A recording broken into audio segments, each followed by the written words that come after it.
Erik Cabetas has more than 2 decades of experience in InfoSec. His previous posts include senior roles at Ernst & Young, Fortify Software, and theladders.com.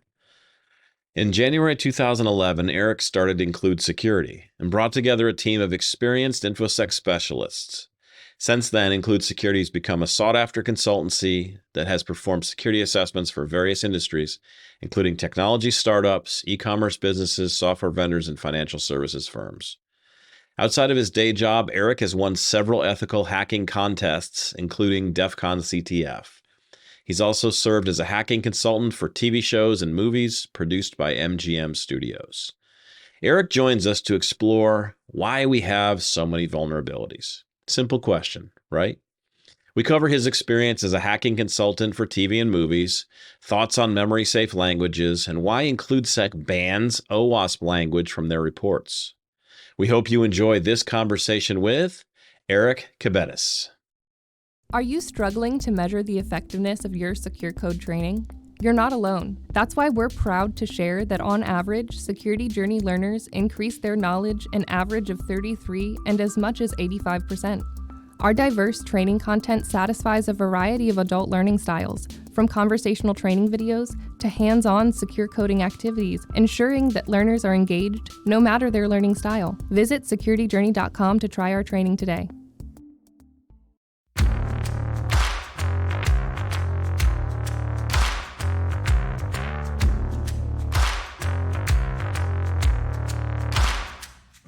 Hey folks, welcome to another episode of the Application Security Podcast. This is Robert Hurlbut, and I'm a Principal Application Security Architect and Threat Modeling Lead at Acquia, and I'm joined by my co-host, Chris Romeo. Hey, Chris. Hey, Robert. Chris Romeo, CEO of Davici and thinker of all things AppSec. You guys know I'm working on my tagline, and I'm just kind of doing it live because I like the pressure of having to create something on the fly. None of them have stuck yet, as people know. But I'll be here all week, and there is not a 2-drink minimum. Excellent. And today we're joined by our guest, Erik Cabetas. And Erik, welcome. Thanks for joining us. Thanks for having me. And my tagline will be, "This is the only black shirt I own." Which is true. Excellent. All right. Well, as we get started, usually when we have a guest on our podcast, we start with a security origin story. So, Erik, what's your security origin story? Sure. Okay, I'll try and be brief. Went to school for polymer engineering, material science, not anything related to hacking.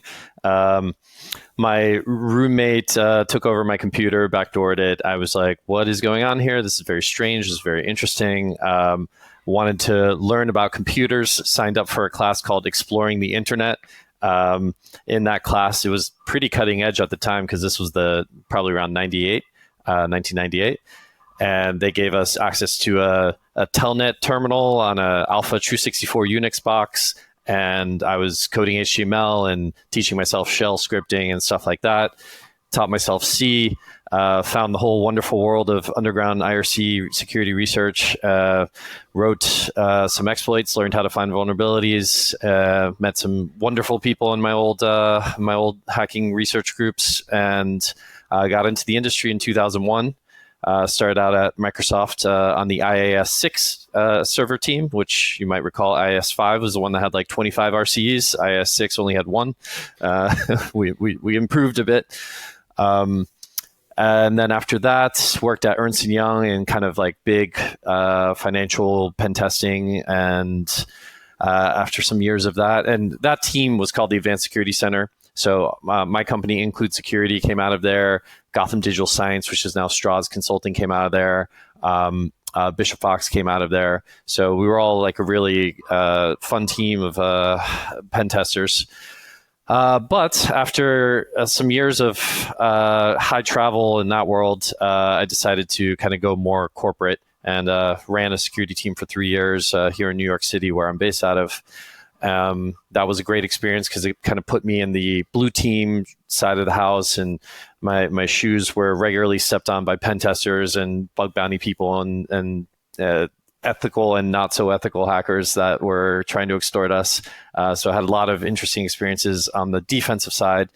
But one thing that I noticed throughout that experience was the people that I was hiring to do security assessments and pen testing, I just was not thrilled with the whole process, because I had worked at EY and I knew how that could work on the big level. And I was just wondering why nobody did it better at kind of the smaller level. So started IncludeSecurity about 12 years ago now. And that's what we do. We focus on hardcore technical assessments from everything from the silicon up to every network tier and layer that you can think of. So that's myself. And along the way, I had some lucky opportunities where I got to play a lot of CTFs, won DEF CON CTF, judged the CSAW CTF for many years, which is the largest academic CTF. And all sorts of fun in this industry after 25 or so DEF CONs. Very cool. So whenever I see someone's a DEF CON CTF winner, I always want to know more about that story, because I know I know what that means, right? In our industry, that's a big deal. And so I'd love if you could just tell us a little bit more of the story about that experience and winning, and any details you can share about along the way.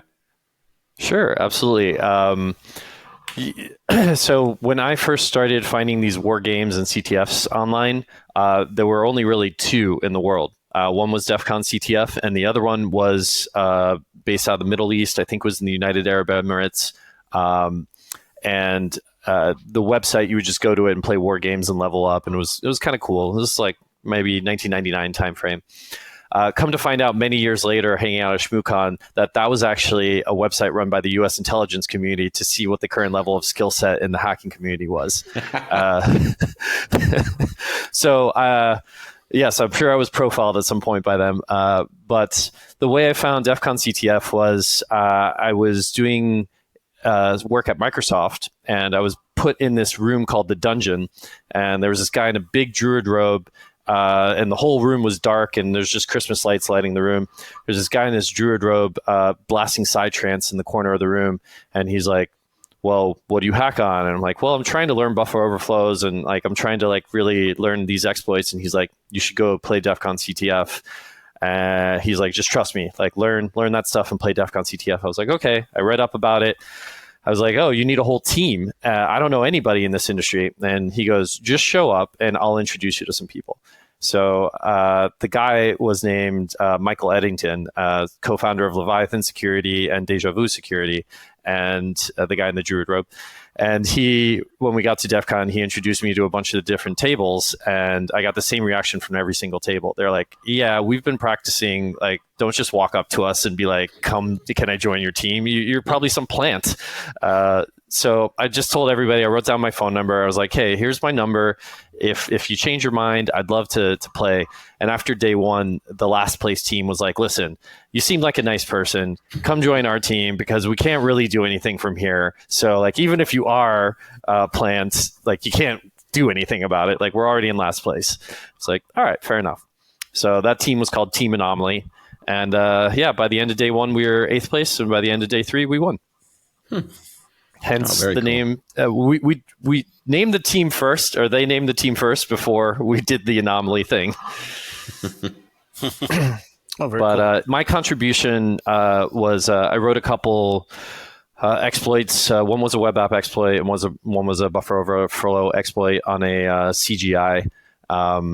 So I kind of got to, and the PHP exploit that I wrote, at the time, the technique local file inclusion had not really been researched, discussed publicly.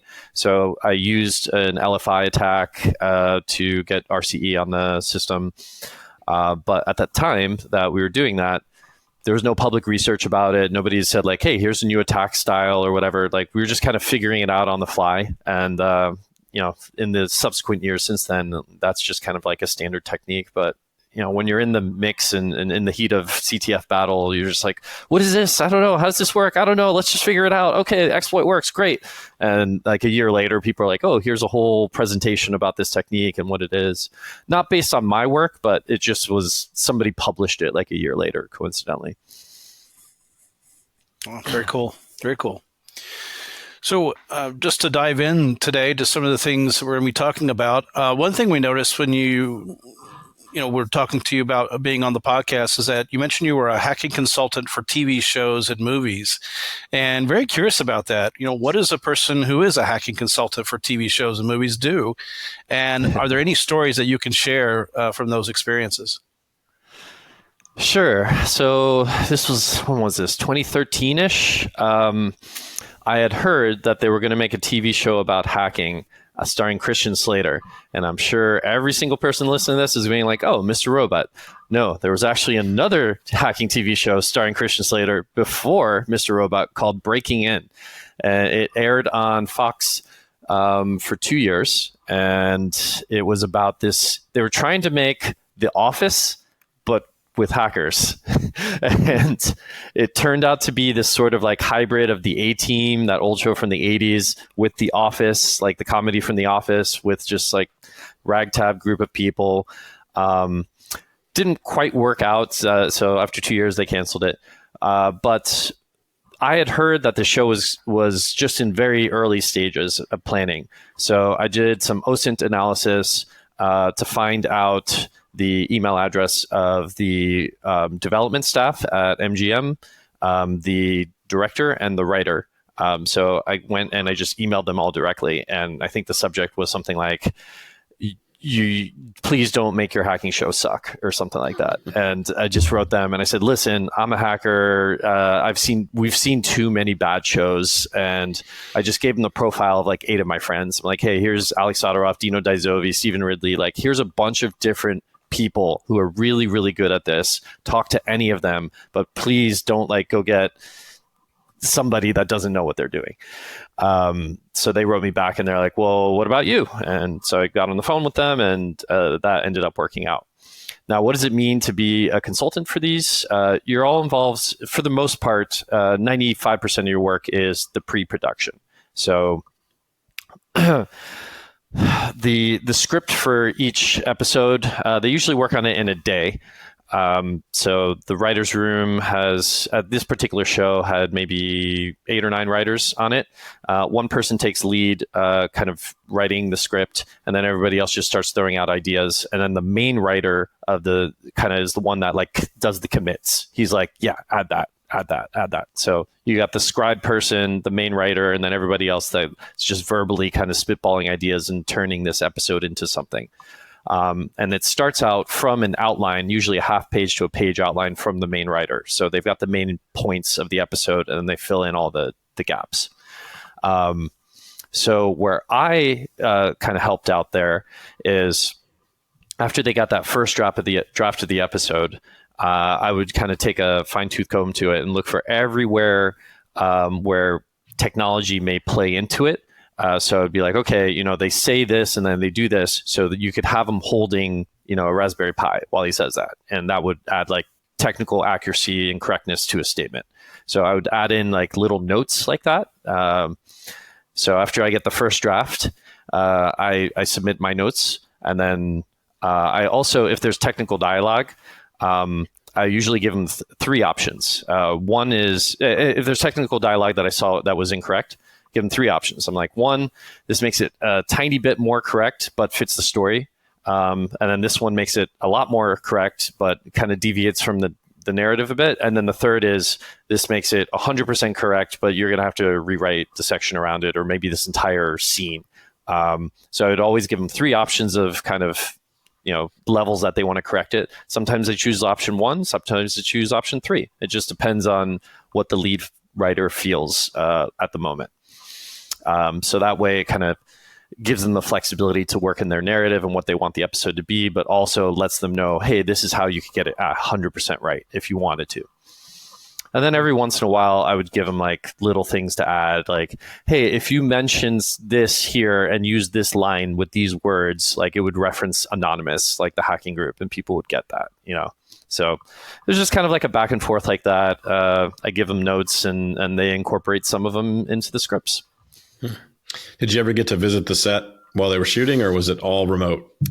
So not the set. So it was all remote. I did get to visit the writer's room and work with the pre-production staff. So I worked with the producers, the directors, and the writers. So most of my work was with them, although I did hang out at a barbecue at the director's house where I got to meet a lot of the talent, if you will. Okay. That's very cool. It's good that you had that perspective. That like, let's make something that is actually realistic for those people that understand these concepts. So, because there's so many shows that we've seen where I'm not going to name any names. But there's so many shows where it's like, really, come on, Four you can't hands do on that. one keyboard. Yeah. There's one about a particular law enforcement. I won't mention who they are, but a particular law enforcement branch where a character will literally type about 100 keystrokes and have access to anything on Earth. Like, I'd love that. Whatever programs that they're using there, I'd love to have access to it, but I don't think it's real. It takes 200 keystrokes. We all know that. 200 keystrokes in 12 seconds if you're going to actually do something. So, Right. Just load up hacker typer, start typing. The magic kind of happens. The magic happens. Listen, I'm old enough to remember, was it Superman 3 with Richard Pryor? Yes. I can never remember if it was 2 or 3. Superman 3. Yeah. Come on. He just sat down and typed away, and satellites started changing orbits, and he didn't know why. If you remember, I don't know. I don't know why. It just happens. What a great movie! I gotta find that out. Find a way to watch that again. So, all right, we should get serious though, because Erik, we got a number of technical topics we want to dive into here with you. But let's do it. One of the things that you had shared with us as we were preparing for this interview was kind of this big picture idea, and this is where I want us to start. And so you said, kind of commentary on the current state of vulnerabilities. And so I'm curious to get your take on, why do we still have so many vulnerabilities? We still have CVEs popping all over the place. We've got this let's find it, but not fix it kind of culture. There's frameworks in play. Like there's all of these things, but it seems like, are we getting any better?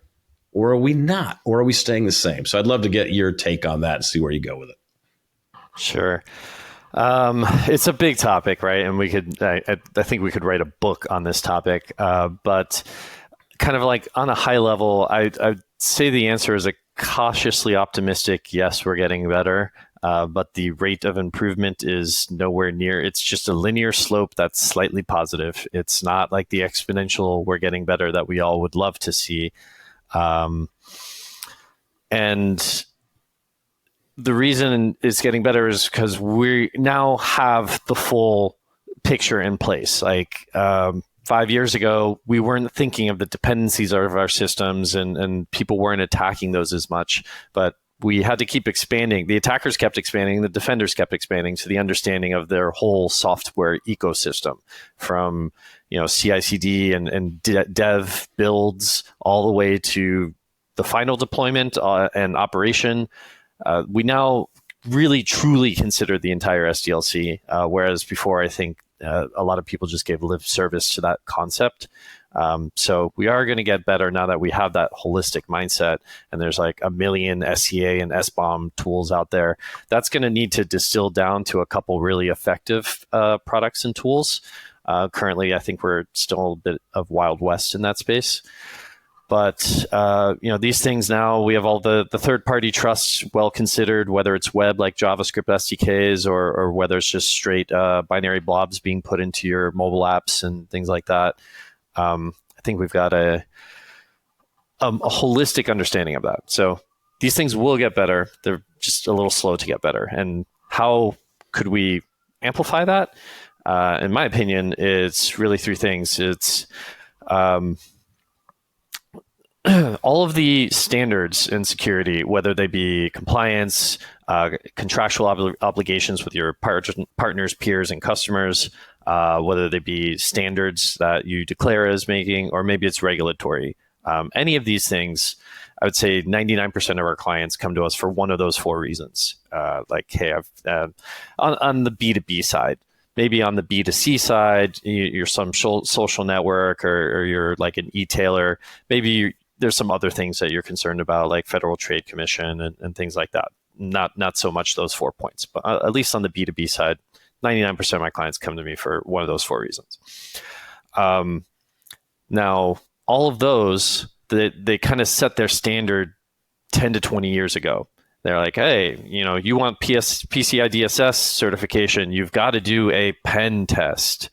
Okay, what does that mean? Oh, well, we didn't define that, and we know that there's a million levels of maturity in that, but that's it. So I think a big part of it is kind of evolving our standards and our needs. So if you said, okay, well, it's 2024, you've got to have some static analysis in place. You've got to have like an expert pen test team that uses a good methodology. Like there's more to this game than just saying, I did a pen test. So one thing I'm seeing the last couple of years is, especially in the startups, primarily in the startups, is just the race to zero. They're like, okay, what is the cheapest possible thing that I can find that gives me zero results and costs $0? That's what they're trying to optimize for, is I want 0 results and $0. They want 0 results because that gets them the least amount of work on their side on as far as like getting through a procurement process and selling their software. So like, great, we got no high risk findings at all. We're just going to blow through this procurement cycle with this customer. And that's a real thing that's happening. People are purposely choosing companies and AI powered security and whatever you want to call it, so that they actually get less results. And I've had clients, and I've talked to some of my peers, I won't name them, but some of my peer competitors at other companies, and they've had clients tell them, I can't use you guys this year because you just kind of killed us last year. There were too many findings. So that's a real thing that's happening. And unless we like change the standards and the compliance requirements and all of that, that's going to continue to happen. And the second thing is the cost. That is a sad state of affairs, though.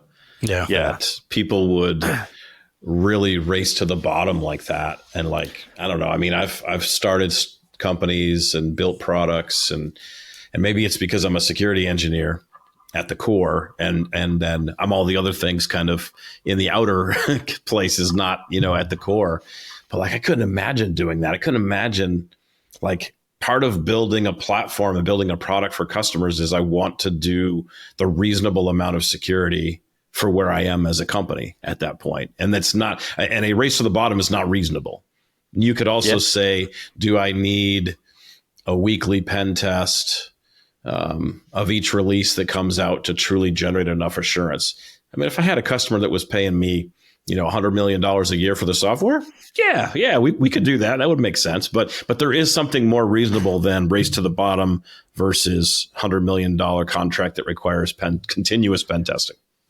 And I don't think like having like high standards applied across the entire industry is the solution. That's not what I'm advocating for. Because like, if your software is, let me help you pick your outfit of the day versus let me control the Boeing plane, there are different levels here that I would expect of maturity and applied assurance needs.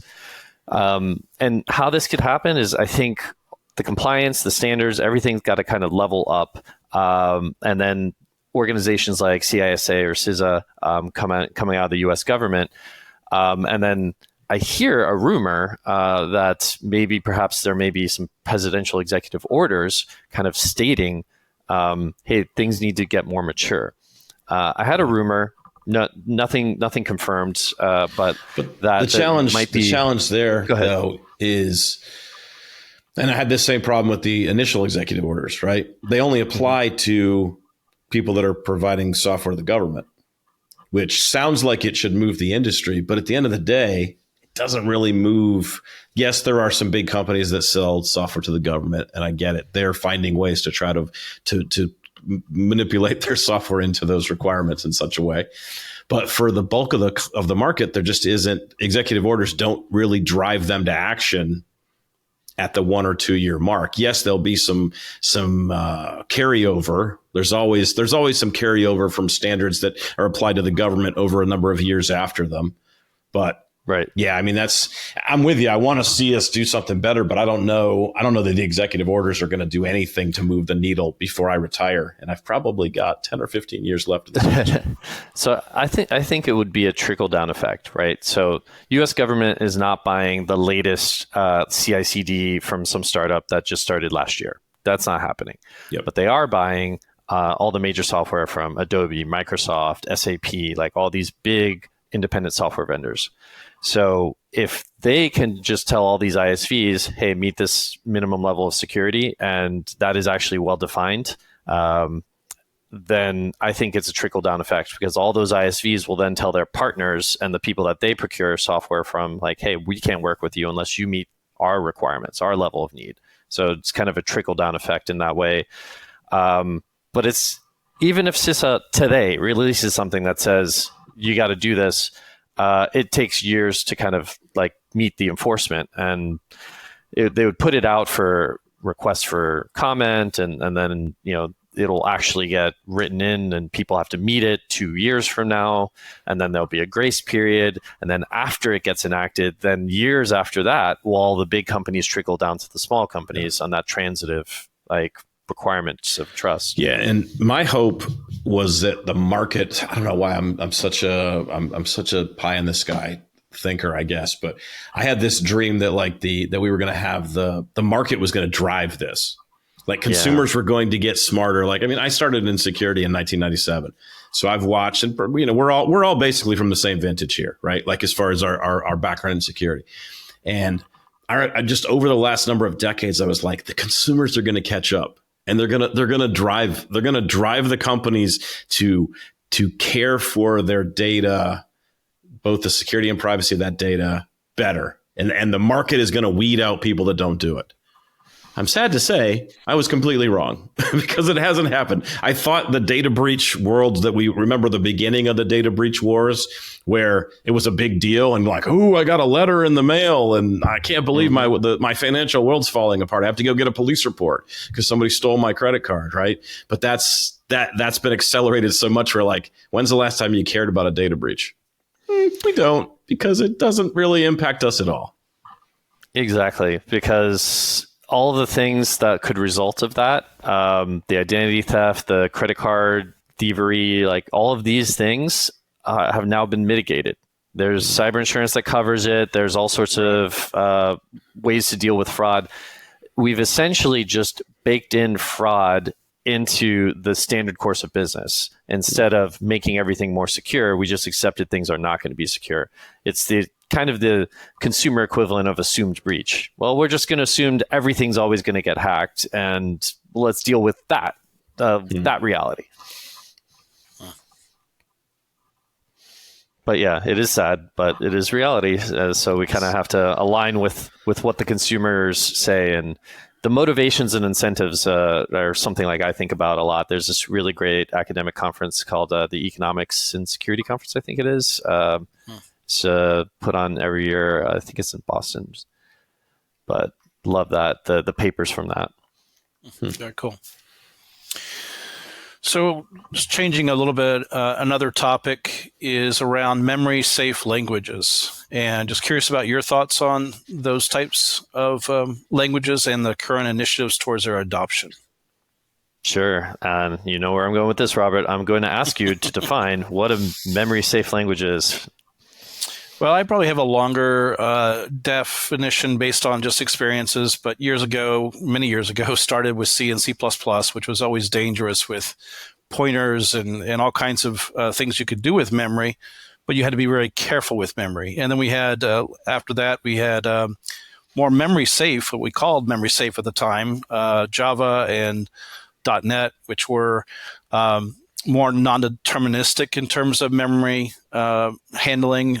You would have garbage collection, all kinds of things like that would help you. But at the same time, you still had to do stuff in order to take care of it. So in my understanding is that a memory safe is taking some of that onto the platform, onto the language itself. So you're not having to, as a C++ programmer, have to think about all those things about what do I put on, what do I take off, and do I get the order right?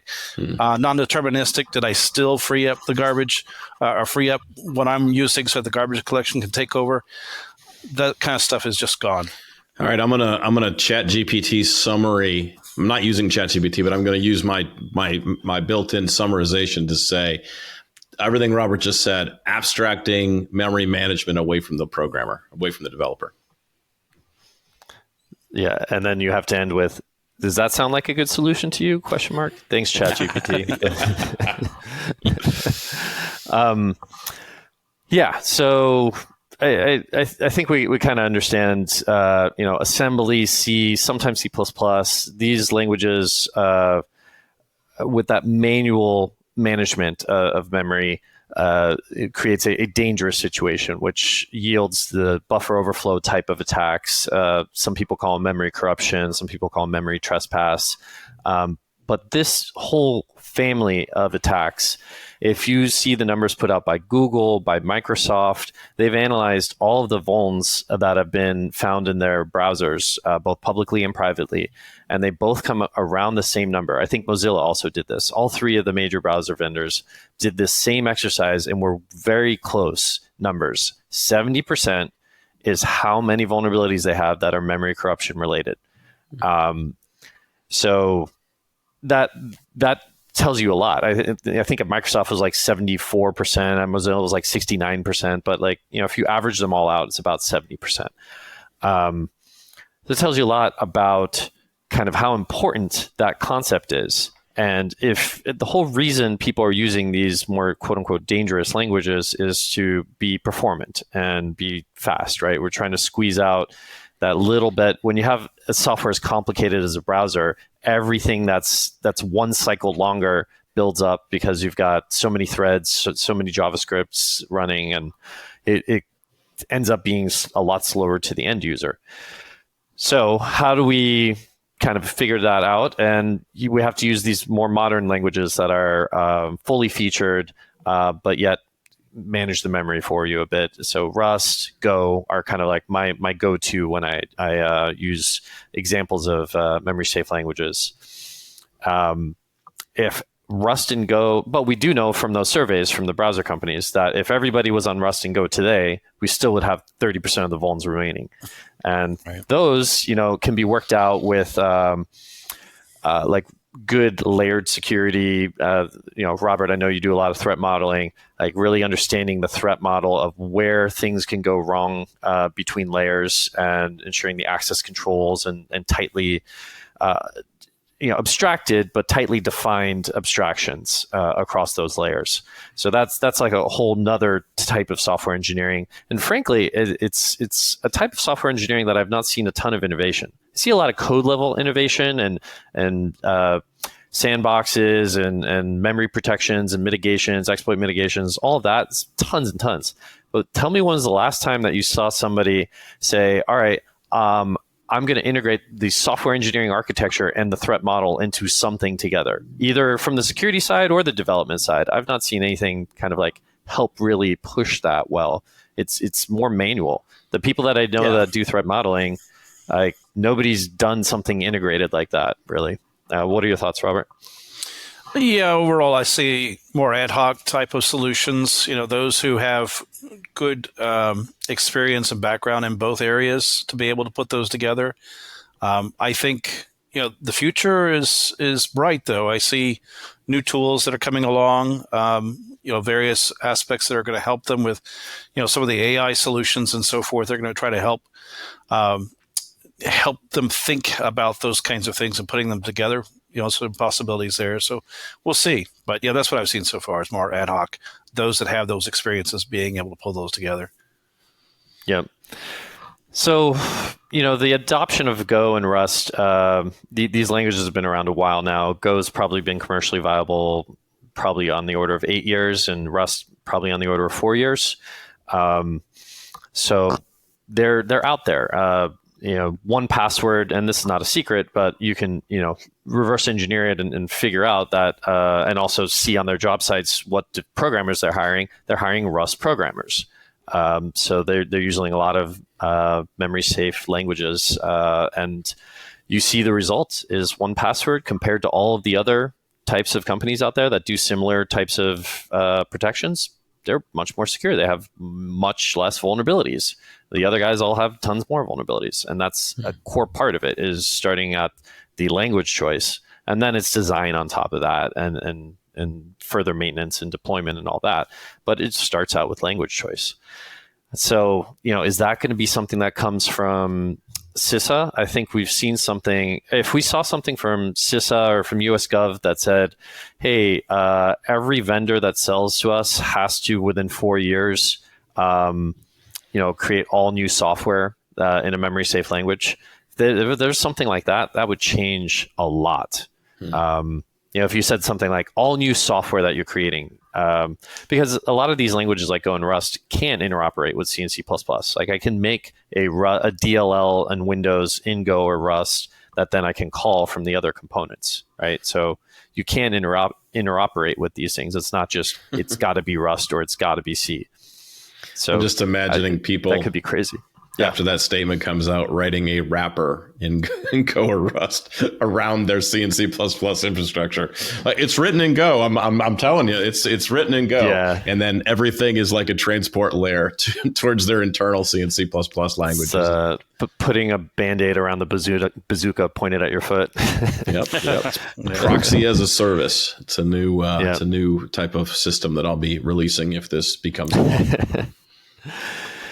Yeah, and you know what? Even within Rust and Go world, like there are ways to use it unsafely. Even other more mature languages like C# has an unsafe keyword in it. But this is kind of the going understanding is if you're using the unsafe keyword, you probably screwed up. There's got to be a very, very good reason you're using that keyword in C# or Rust. But it's better to have just one dangerous section of your code that's 50 lines or less, hopefully, than having all of your code be that. 100%. All right, one more issue I want us to tackle here before we get to Robert's famous or infamous, I don't know what word to use there, lightning round. So when we were looking at some potential topics, you had this concept of OWASP language is banned in IncludeSec reporting. And of course, Robert and I are both big OWASP fans. And so I was like, oh, interesting. I want to unpack and understand more about this because maybe there's something I don't know. So yeah, if you could just enlighten us on kind of what OWASP language is banned and why you've landed on that stance. Absolutely. So first, let's take a step back. What is IncludeSecurity? So we are a team of all expert assessment providers. And assessments are usually by our clients called pen tests, but they're not always, because we may write custom fuzzer rules. We may write a custom fuzzer. We might write static analysis rules on our own with SemGrep, something open source, or we may use our clients' commercial off-the-shelf static analysis tool. So there's all variations and flavors of security assessment. It's not just a pen test. We might do dynamic tracing of system binaries. It's all sorts of stuff going on. So, and I thought about it kind of like what we do is basically an investigation. We're doing an investigation into the concept of assurance for our clients, software assurance. So in our investigation, we have our methodology that we execute, and then we have different levels of confidence in our findings. But the way that we have to approach this is as if we're investigators. So I kind of started reading some tech writing books and looking at how forensics investigators write their reports. And the overarching theme is the term objective, right? You have to be objective in the way that you write about these things. So if you start using subjective language, then you kind of get away from that investigative mindset, and you things start creeping in like judgment and preference and things that, in my opinion, shouldn't be in an expert team's reports, right? And so once you start thinking about these types of things, then you go to OWASP and you start reading the OWASP Top 10 and the guidance from OWASP and their testing guide. And you're just like, this thing is riddled with subjectivity. Every layer here, there's judgment, there's personal bias, there's preferences in all of this. So at IncludeSec, in our internal style guide, I was like, okay, these are the things, these subjective terminology are banned. So we don't use terms like sensitive. Nothing is sensitive in our assessments. It is security critical or confidential to customers or something else, right? There's some objective statement we can always replace these subjective words with. So insecure is another one. That's the number one problem with OWASP is like they use the word insecure everywhere. What does that mean? Does it mean it's encrypted or not encrypted? Does it mean that the access control is broken? Like there's always a way for you to explicitly define what you mean. And OWASP doesn't do that. And I was just looking at the 2021 OWASP Top 10, and right off the bat, we have broken access control. What is broken? Like it's just the most subjective word. Cryptographic failures. What is failure? Like injection, it's so vague. Insecure design, subjective, right? So I could go all day on this, but I think you get the point. It's just treating what we do as an investigation and being objective, and treating the software that we're reviewing as the assessment subject. And that's how we write our reports. Is we work with an assessment subject. It might be multi-components, or it might be a network of components. Might be third party, but all of these are the assessment subject and components of the assessment subject. So that's kind of what I meant. So you end up writing a much more concise report that is focused, because you're banning all those defensible words. Defensible. Yeah. There you go. I like that word too. Yeah. So like I want to have a finding where somebody can't argue based on a subjective word, right? Like, oh, that's not insecure. It's secure to me, right? Okay. Within your business context, within your risk model, you're right. It is secure to you, right? And like, why are we even having this discussion? Let's just change all the terminology, and now we don't have to have that discussion. Yeah.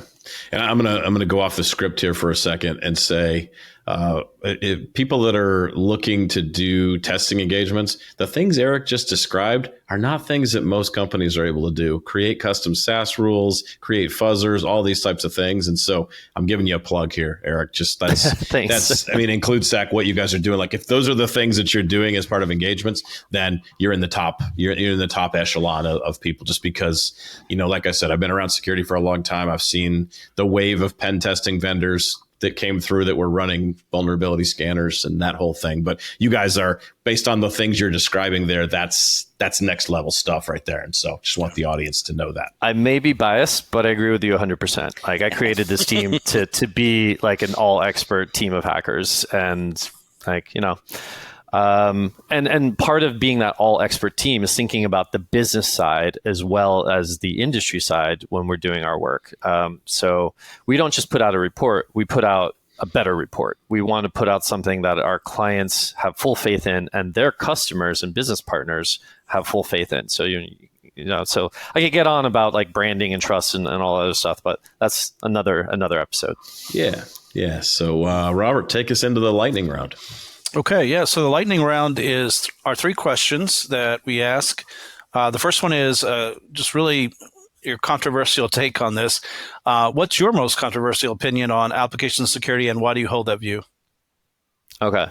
So you gave me this about an hour ago. I thought about it for a minute. But here's the statement.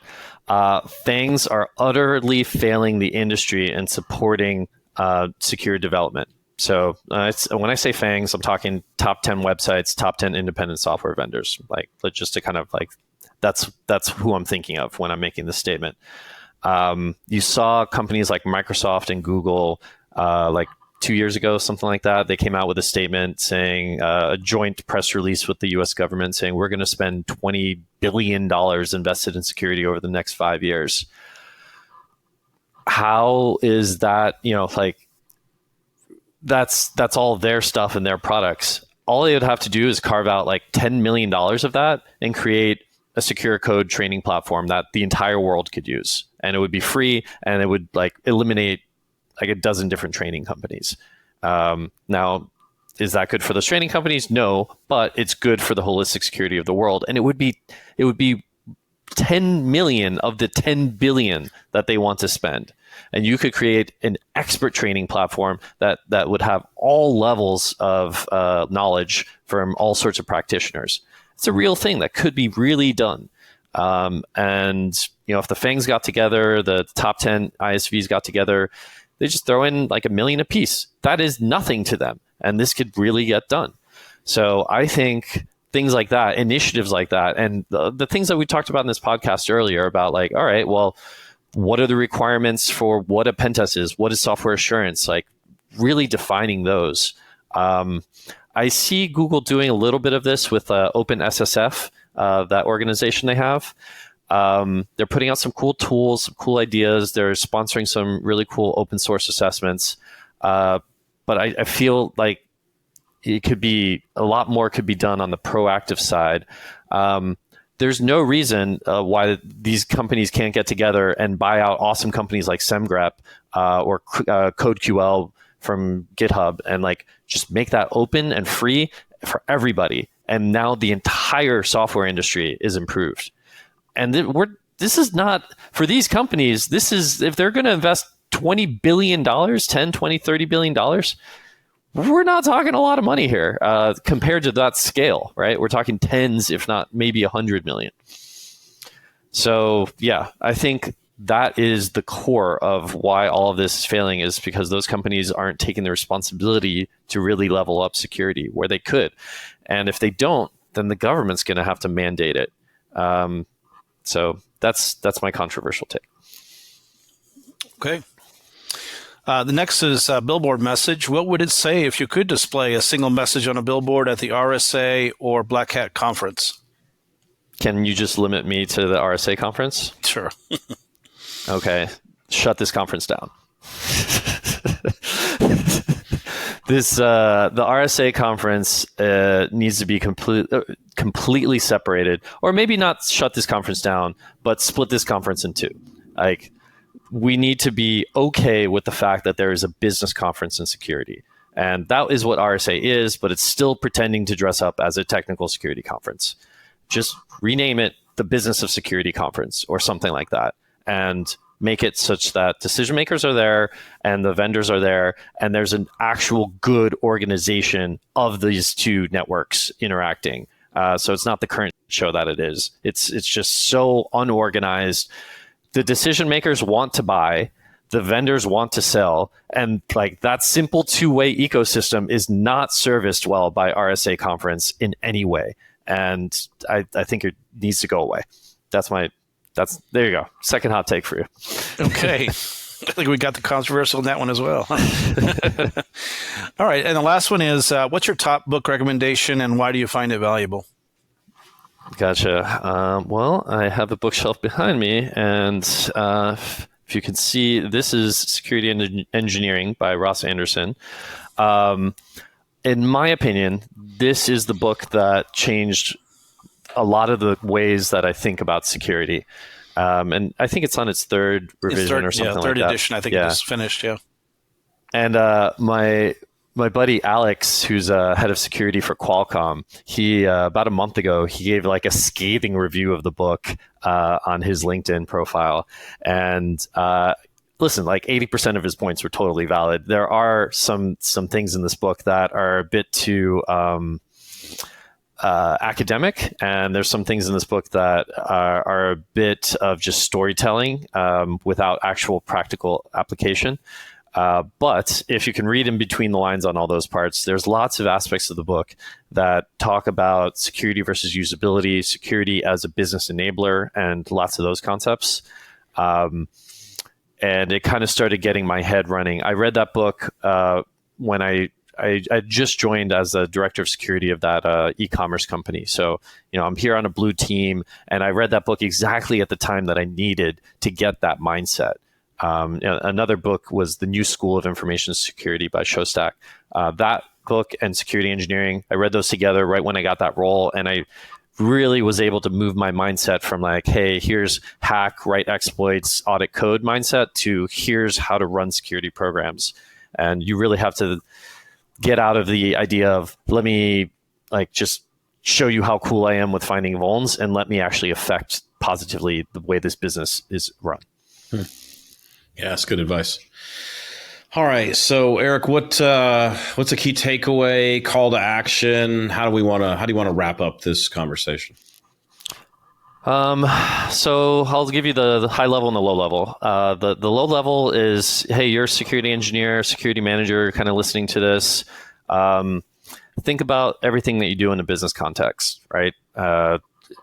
Don't think about things as black and white as like this has more vulns or less vulns. Think about risk and revenue as bands of understanding. And once you start thinking about that, I think your mind will change a lot of the ways that you do things. But two, on the macro level, harking back to what I said before, like the industry's on a race to zero, and the only thing that's going to be able to stop it is by companies like digging their heels in and saying, okay, no, we're no longer accepting crap security assessments. All right, like I want to name some of my competitors, but just probably not going to go that hot take right now.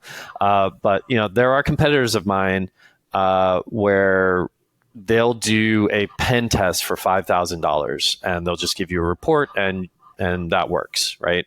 And the more of that gets allowed in this industry, then the less actual security is going to be there. That's my macro. So whether it's CISA or whether it's the FANGs stepping up and saying like, hey, we're going to stop this collectively, something's got to happen, because it's getting worse before it gets better, in my opinion. Erik, thanks for taking the time to be a part of the Application Security Podcast.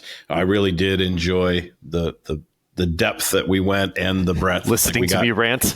Yeah, we covered a lot of stuff. We covered a lot of ground in this, and it's good. I think these are all big issues that a lot of people are trying to figure out. So I think it's going to be very helpful on multiple levels to people. So thanks for being a guest. Absolutely. Have me on anytime in the future. It's a great show. Love meeting you guys. Same, thanks.